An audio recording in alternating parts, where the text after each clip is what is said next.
Hi అండి, నమస్తే. Welcome to Sai Annapurna kitchen. ఈరోజు మనం చికెన్ లివర్ ఫ్రై చేయబోతున్నామండి. ముందుగా లివర్ని శుభ్రం చేసుకొని కట్ చేసుకొని పెట్టుకుందామండి. లివర్ని కడిగేసి కట్ చేసుకొని ఇలా పెట్టుకోవాలండి. ఇందులో కొంచెం పసుపు వేసుకోవాలి, తగినంత సాల్ట్ వేసుకోవాలి, సరిపడేంత కారం కూడా వేసుకోవాలండి. వేసుకొని నెమ్మదిగా కలుపుకోవాలి. ఇందులో ఒక స్పూన్ అల్లం వెల్లుల్లి పేస్ట్ కూడా వేసి బాగా కలుపుకొని ఒక అరగంట పాటు పక్కన పెట్టుకొని ఉంచుకోవాలండి.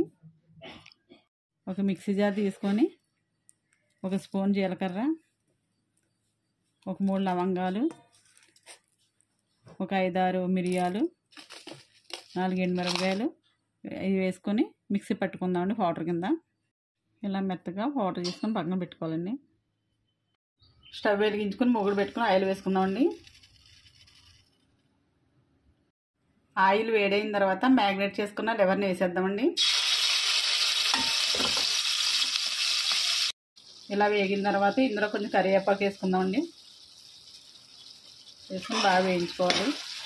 ఇలా పచ్చిమిర్చి కూడా ఇలా చీరుకొని వేసుకోవాలి. ఇలా పచ్చిమిర్చి కూడా వేగిన తర్వాత దాల్చిన చెక్క ఇలా పౌడర్ వేసుకొని ఇందులో వేసుకోవాలి 1/2 స్పూను. దాల్చిన చెక్క పౌడర్ వేస్తే చాలా టేస్ట్గా ఉంటుందండి. ఇలా వేగిన తర్వాత కొంచెం ధనియాల పొడి కూడా వేసుకుందాం.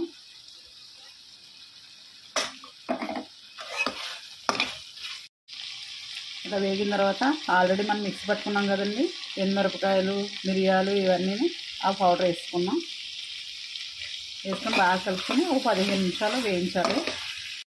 ఓకే అండి, లివర్ ఫ్రై రెడీ అయిపోయింది. ఇది వేరే సర్వింగ్ బౌల్లోకి తీసుకుందామండి. ఓకే అండి, ఫైనల్గా కొత్తిమీర వేసుకుందాం. ఓకే అండి, లివర్ ఫ్రై రెడీ అయిపోయింది. ఇది రైస్లోకి చపాతీలోకి చాలా టేస్ట్గా ఉంటుందండి. అలాగే రసంలోకి కూడా సైడ్ డిష్కి చాలా అంటే చాలా బాగుంటుంది. ఇలా ట్రై చేయండి, చాలా టేస్ట్గా ఉంటుంది. ఈ వీడియో కనుక నచ్చినట్లయితే లైక్ చేయండి, షేర్ చేయండి, కామెంట్ చేయండి. మా ఛానల్ని సబ్స్క్రైబ్ చేయండి. Thank you.